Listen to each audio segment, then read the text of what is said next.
بلوچی برنامه راجع به یک ژورنالیستی، یعنی یک نویسنده، یک خبرنگار بلوچی. خوشبختانه بلوچان و غیر بلوچانی که در نی ملکانه پر راحتی تونه، یعنی کمتر مشکلش هسته و تی آرتیکلان و تی برنامه و تی نظران از طریق اینترنت یا یه دیگه کانالان شنگ بکننده. آیا حتی یه کار هم تونه بکنن که وقتش یه بلوگ شهر بکنن یه طریقه یا و تی دیگران نظرها په مردمان برسیننده. بله کلام کار باید، یعنی ژورنالیست، نویسنده، خبرنگار باید ما ایران خاص ما بلوچستان نه که مشکله بلکه مروچان ناممکنه. یا چند سال پیش چند نفر جوان در زاهدان یک انجمن به نام انجمن جوانان بلوچش بنگیش کو. ایشانی هدفشه که بلوچی فرهنگا، بلوچی هنرا، کلاس‌های نقاشی و کامپیوتری په بلوچانی که دسترسش نیستن یا توانش نیستن شهر بکننده و ایشان موفق بودن. ایشان درستگی کار قانونیه، هر کارشان کو در چارچوب قانون ایران و بلوچستانش انجام داد. یه جوانا وقتی دبیر آقای یعقوب مرنهاد انتخاب کو. آقای یعقوب مرنهاد همچین شخصیتیه که باید تقویت کنگ بوده. نه اینکه تهنکا په بلوچستان بلکه شیطونت مزن رولی تا کل ایران ببیته. پچه یعقوب مرنهاد شکنجه دایگ بود و رنده هم اعدام کنگ بود. یه بابتا ما یکمیر جستجو کته، یعنی ما شوهاز کته ای اینترنتا، یوتیوبا و تظاهراتانی که ما بهر زورته ما پش ما یک برنامه شهر کته که ما لوته شمای بچارتو شما باید فیصله بکنید.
تاریخ پیش دارید که ستمگری حکومتان، روشنفکران و سیاسی فعالان مدام فشار توکا بودند.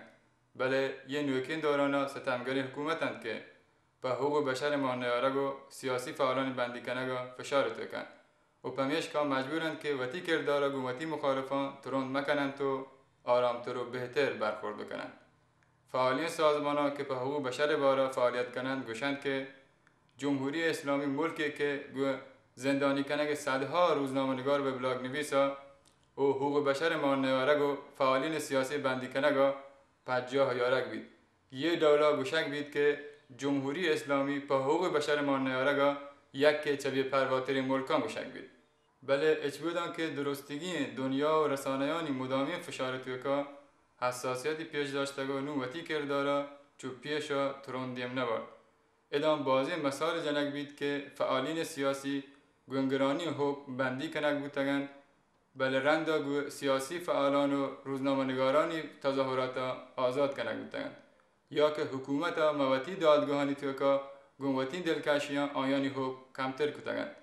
خاص ایرانی به بلاگ نویسانی باریا چون مثال جنگ بید چون که آرش سیگارچی دابا روزنامه گیلان و وبلاگ آرش گیل مرد سردبیر که سال 1383 گو یک 14 سالگی حکمیا بندی کنگ بود.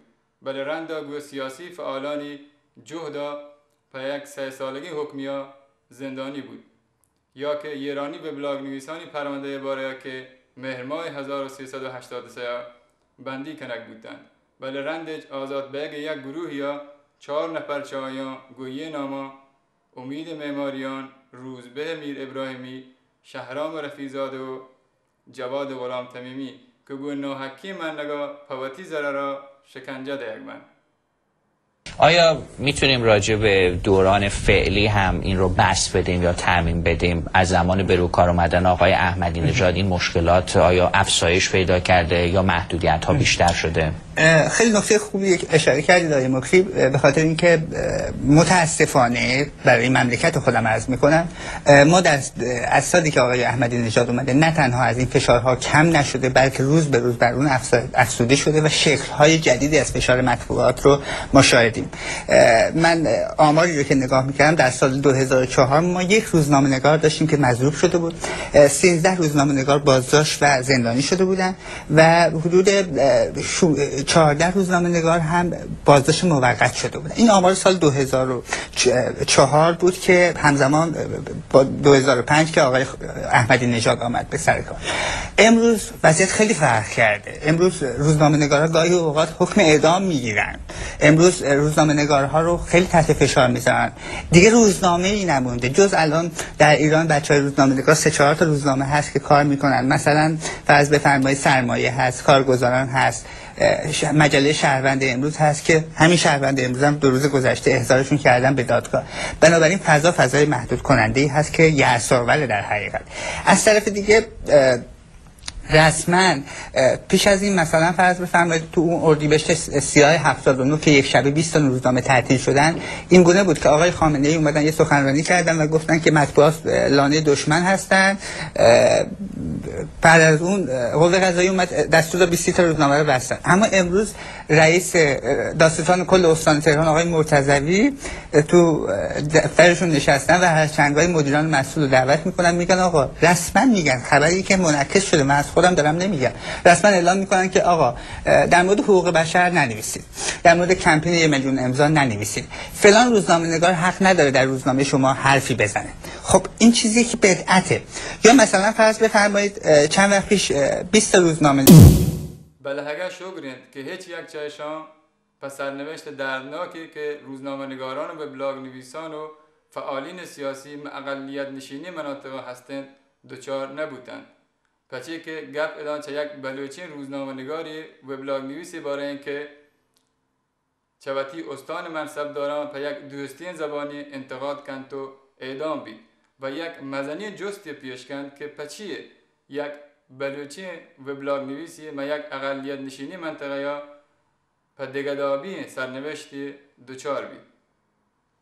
بله شکرین که یه دیگه مرکزی مناطقان گم پهکی شکنجه و آزاران آزاد بودن. بله یعقوب مهرنهاد بندی کنک بود و رندا اعدام بود. مروچین برنامه همه مرد باره این که چه قانونی طریقه یا وتی محرومی جامعه آگاه کنه گرنده. یه برنامه مهرنهاد برنامه پچیه که یه 2 ساله که چه آیه ناباوری کشگاه گسته. بله دنی بلوچان هر سال پای نمیرانه یادا محفیل گرن.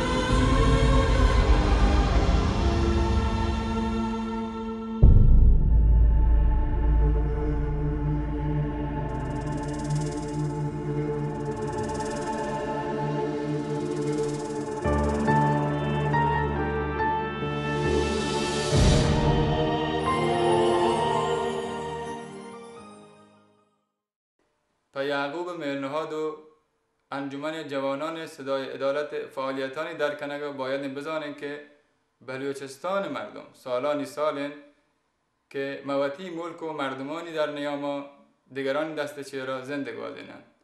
بلوچستان مردم سالانی سالند که غیر چوتی ماتی زبانا دن چلوگ و ماتی دامونا خبر کنند. بلوچستان مردم سالانی سالند که آیانی ملک و شهرانی والی و امیر غیر بلوچند. بهمن بلوای رند گو جمهوری اسلامی حکومت برجاه کنگا گو اولی بلوچانی نسل کشگو در پدریا تمامی سیاسی اجتماعی فعالیت بند کنگ بودن. مخاطمی ریاست جمهوری دوره که آزادی دیگ بود جوانی بلوچ مسال 1381 انجمن صدای عدالت که یک مستقلی و مردمی نهادیت و دولت اجازتا جوریند. یه انجمن که سیستان و بلوچستان دانشجویان پا استان آموزش و فرهنگ بالا برگا و پکیری محرومی مردمانی کمک کنگا جور بودگرد. یه انجمن هر سال اردیبهشت ماها محفلی هستند. یه محفلان کم کم و منصبدارانی پس و مردمانی جز جاه کردن. برگزار کنگ کلاس کامپیوتر، زبان و طراحی و نقاشی یک دیگر چه انجمن فعالیتان هستند. یه انجمن هر 2 سال یک انتخابات داخلی هستند که ما یه انتخاباتن توی که شورای اصلی انجمن انتخاب کنگ بودن که ما پهکی دوره یعقوب مرناد دبیر کل یه انجمن انتخاب کنگ بود. یعقوب مرناد نگوش که ما استقلال لوٹیں، یعقوب مرناد نگوش که ما وطواجهی و فدرالیسم لوٹیں، یعقوب مرناد نگوش که منا استاندار یا وزیر بکنه. اشبودان که یه مردمانی جستپرس باید به عمل در بیاد کنن تو مزندمان تا آثاری بودینند ما اردیبهشت 1386 ما پنجمی محبرانی توکا چه دولت نیمگا بند کنک بودند و یعقوب مرناد گو 5 نفر دیگه بندی بود. برای رندش یه 5 نفر آزادی ها یعقوب مرناد به اتهامی که آیا گو سلاح بندی گروهان و سیاسی گالان فعالیت بوده بندی بود و به اعدام محکوم کرد.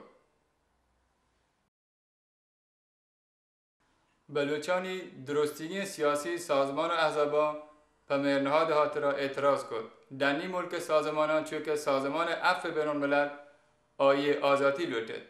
در این ملک بلوچان ما کانادا، سوئد، نروژ، انگلیس و دانمارک به مرنهاد آزادی هاترا تظاهرات کرد. استکهلم بلوچان گویه دیگه ایرانی سیاسی پارتیان یک کمیته به نام کمیته نجات مرنهاد جوریند. ایرانی سیاسیان ما پالتال که یک شپی درستگی لوگانی نام ما مرنهاد ناما جور کرد. بله افسوس که حکومت به هیچ یکی چه واحگا نشارد و یه بلوچانی مدنی جدو جهد کنود ما مرداد 14387 مزاحدان زندان توکا اعدام کرد.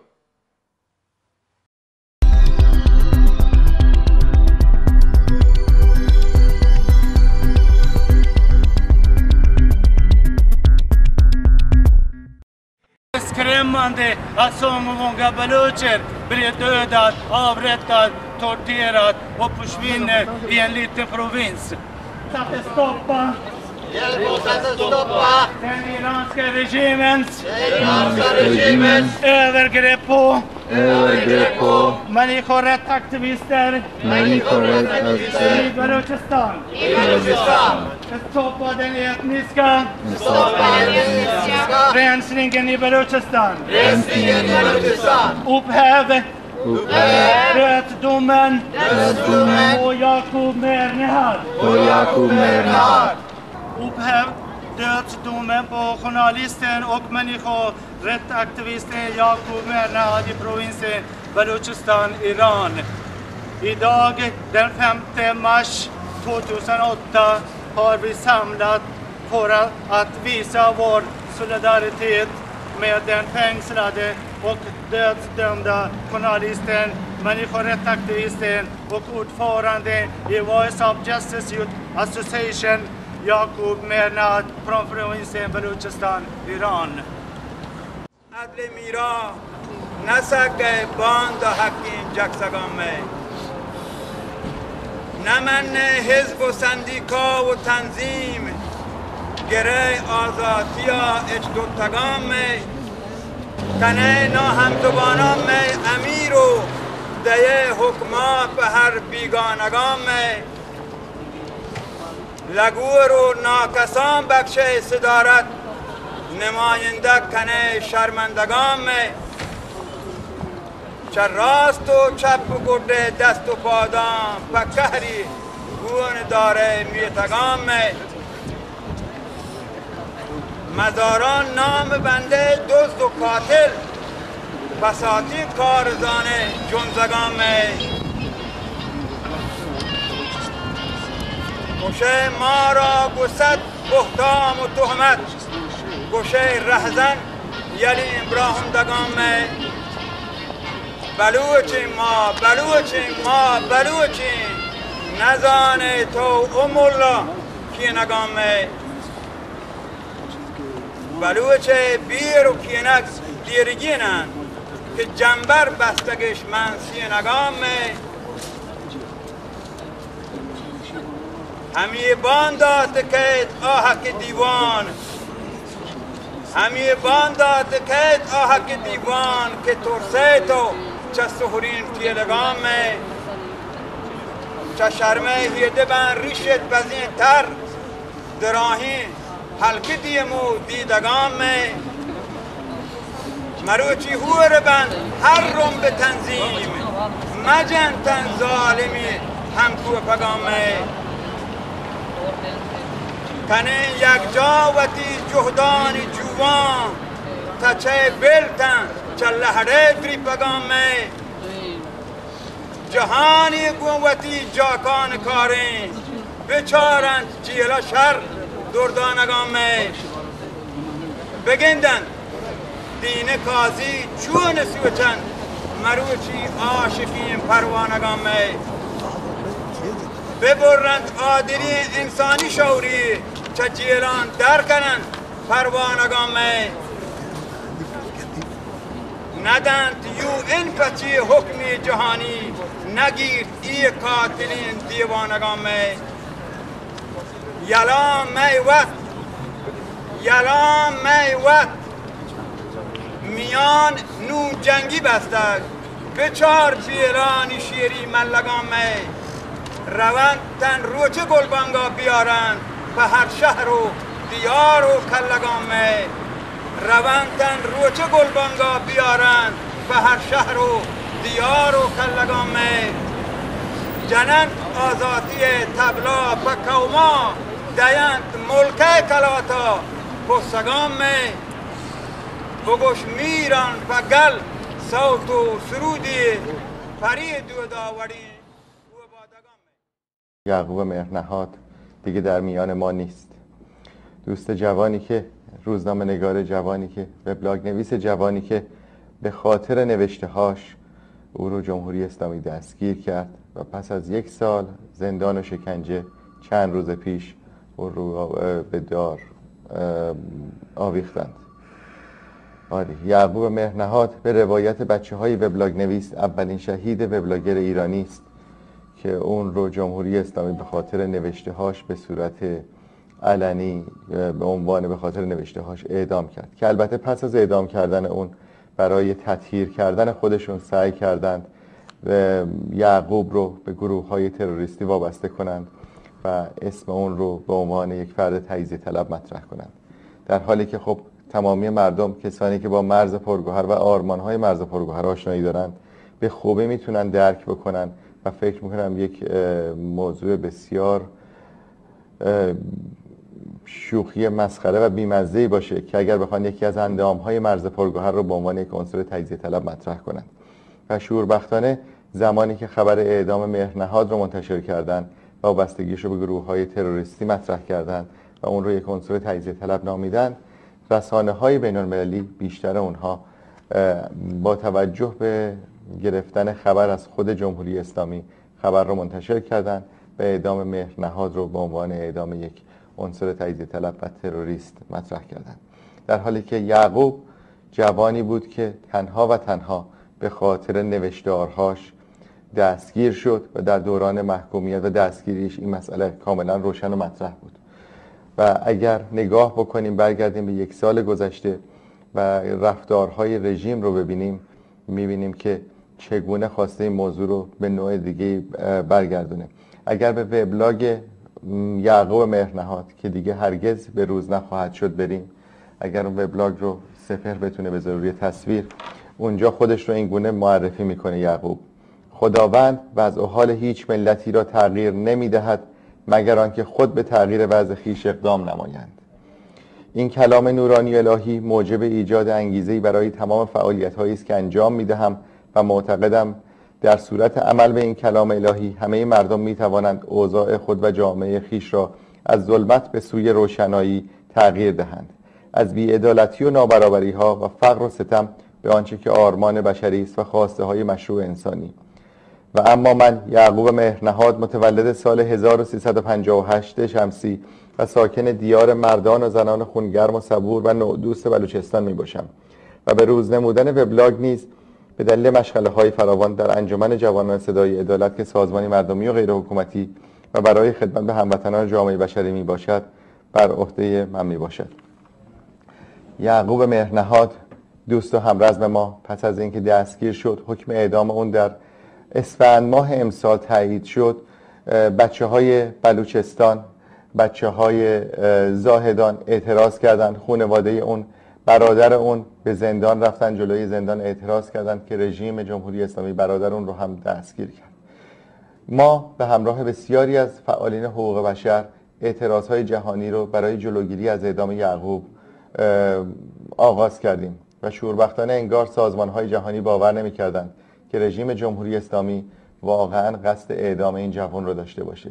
هیچ کسی نه در نیروهای سازمان‌های جهانی و بسیاری از ایرانیان برون مرز باور نداشتند که یعقوب قرار اعدام bشه و این موضوع رو جدی نگرفتن. Voice of Justice Youth Association är formellt erkänd i Iran och har använt sig av fredliga medel för att belysa och förbättra baluchernas kulturella och medborgerliga rättigheter. Han har vid ett fåtal tillfällen fått tillstånd att träffa sin familj och från det senaste mötet berättar hans familj om en torterad och fysiskt svag Yaqub Mernehad. För frihet till Neda och den baluchiska journalisten Yaqub Mernehad.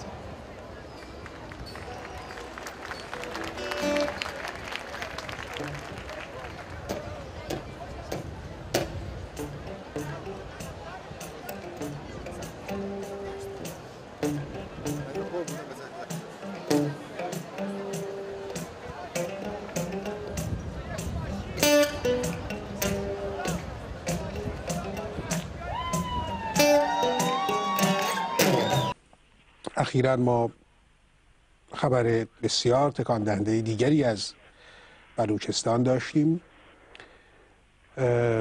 در کنار دیگر اخبار تکان دهنده که در گوشه و کنار هست. یعقوب مهرنهاد، یک جوان فعال مدنی، به حکم اعدام از طرف قوه قضاییه.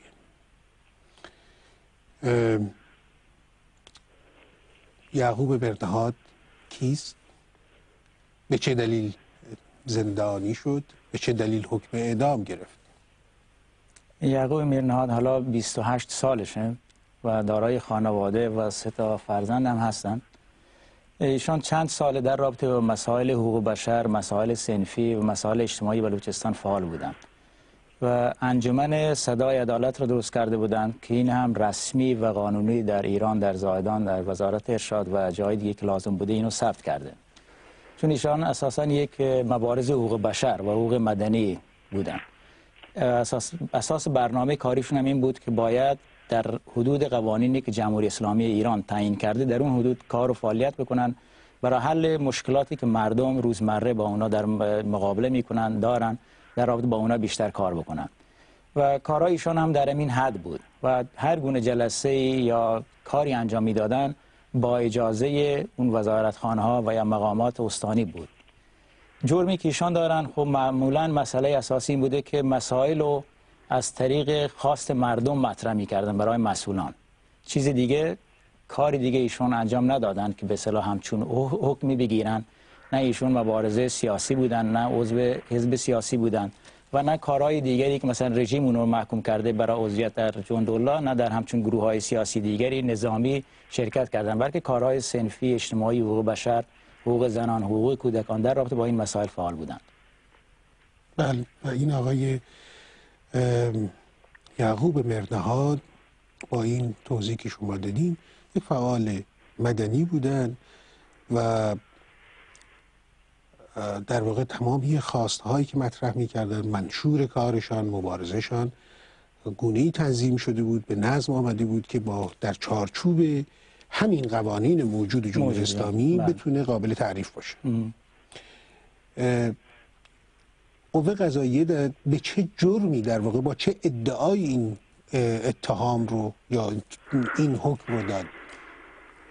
طبق معمول کارهایی که شون انجام دادن طبق قوانین خود جمهوری اسلامی بوده. اینا هیچ گونه دلیلی برالش نداشتن. همین مسئله رو انتخاب کردن که به اصطلاح اشعار چی میگن برای اذان عمومی یک سری مشکلات ایجاد کرده، طرفداری از سازمانایی مثل جندالله، عضویت در اون و فعالیت در اون، در حالی که چیزی که اونا گفتن این کاملا غلطه و دروغ محض از لحاظ حقوقی، چون اساسا ایشان مخالف و منتقد جندالله و یا جنبش مقاومت مردمی ایران بودن و هیچ گونه روابطی با این تشکیلات تا جایی که همه میدونن در اون منطقه کسایی که با ایشون کار کردن در اون انجمن ایشان بودن، همه میدونن که این انجمن هیچ گونه رابطه ای با هیچ کسی نداشته و میخواسته در حدود همون قوانین و در اون محدوده‌ای که امروز جغرافیای بلوچستان ایران هست در اون محدوده فعال باشن. در زمینه بلوچستان مبارزین بلوچ و ایرانیانی که در اون منطقه از مملکت ما خواسته هایی دارن، این مسئله جدیدی نیست. خواسته های ساده ای داشتن در زمینه مسئله مسئولین منطقه‌ای. شما تصور بفرمایید که در هر جای ایران که هستید، مسئولین شهر شما، مسئولین استان شما، مسئولین ادارجات شما رو صرفاً به خاطر اینکه به شما اعتماد ندارند و یا از شما میترسند و یا کاری اینها میخواهند در منطقه بکنند که میدانند خود شما با آن موافق نخواهید بود، مسئولین رو از جای دیگری بفرستند، چه از مرکز چه از شهرستان‌های دیگه، ولی به هر حال از میان کسانی که وابستگی و تعهد اخلاقی و دانش تخصصیشون در رابطه با شما و منطقه یا شهر یا بخش یا ده شما نباشه.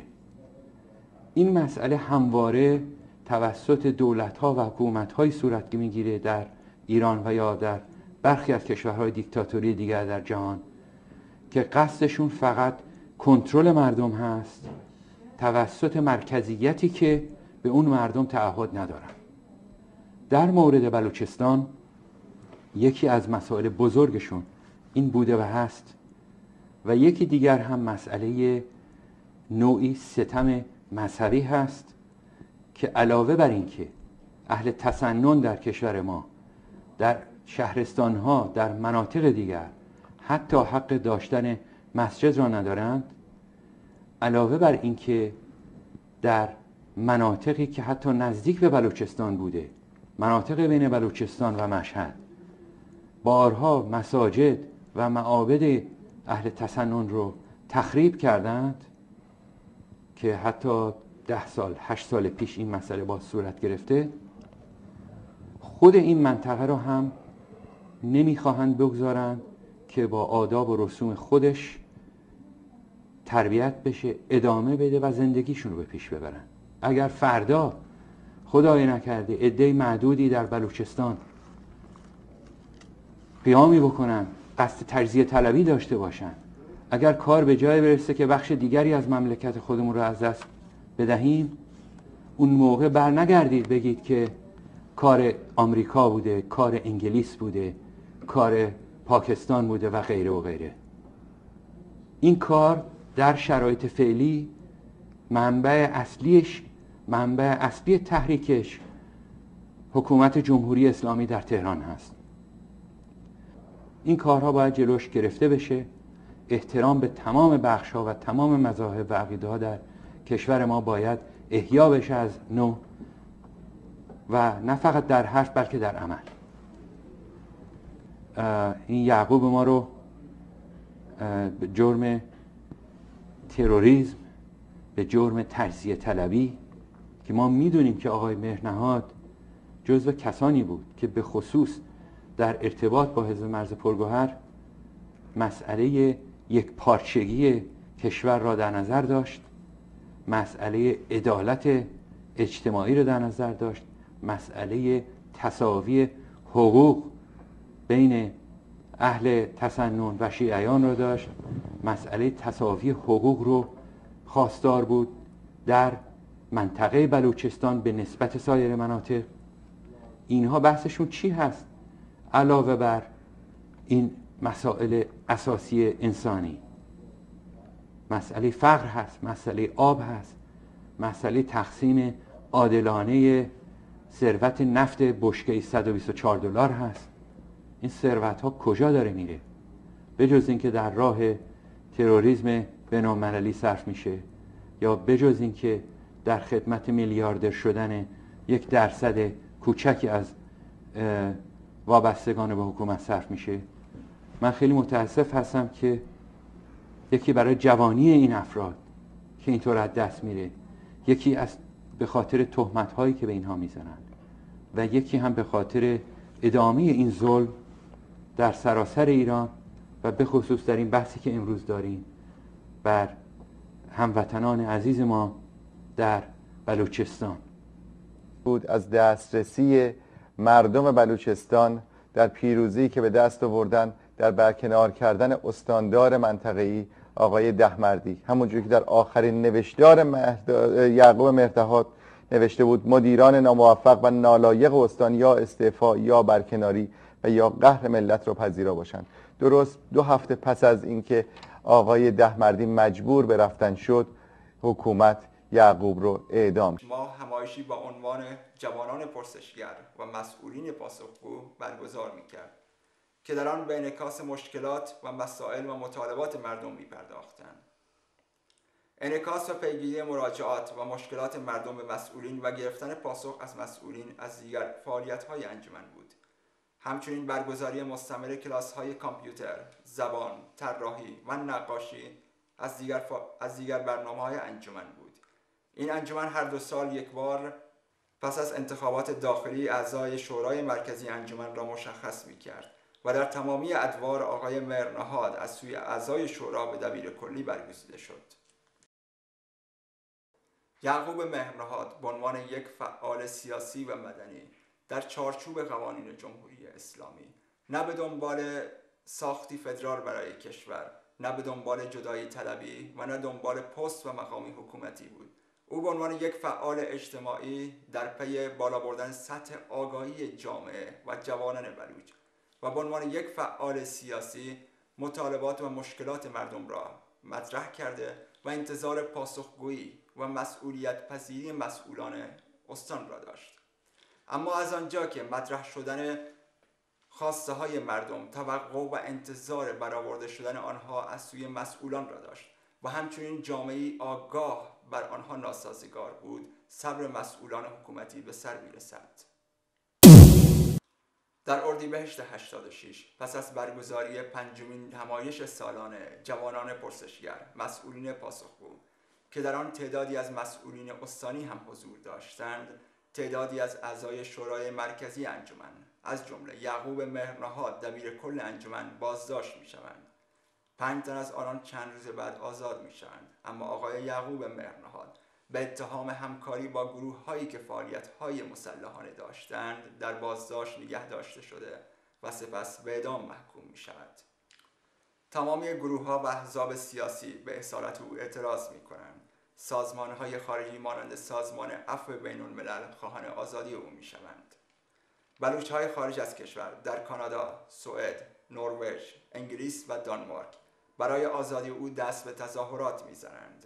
بلوچ‌های استکهلم همراه با دیگر گروه‌های سیاسی ایران کمیتی به نام کمیته نجات مهرنهاد پایه‌گذاری می‌کنند و در فضای اینترنتی همه سیاسیون ایرانی فعال در اتاق‌های اینترنتی پالتاک برای حمایت از او یک شب همه اتاق‌های خود را مهرنهاد نام نهادند و از طرفی دیگر همه وبلاگ نویسان ایرانی با اتحادی کامل به حمایت از او برخاسته و بر بیگناهی او اصرار می‌ورزند. اما با همه این تلاش ها جمهوری اسلامی همچنان بر رابطه یکی از مسالمت‌جوترین و مدنی‌ترین فعالان سیاسی و اجتماعی با تندروترین گروه‌های مسلحانه بلوچ اصرار می‌ورزد و او را در 14 مرداد سال 87 در زندان مرکزی زاهدان اعدام می‌کنند.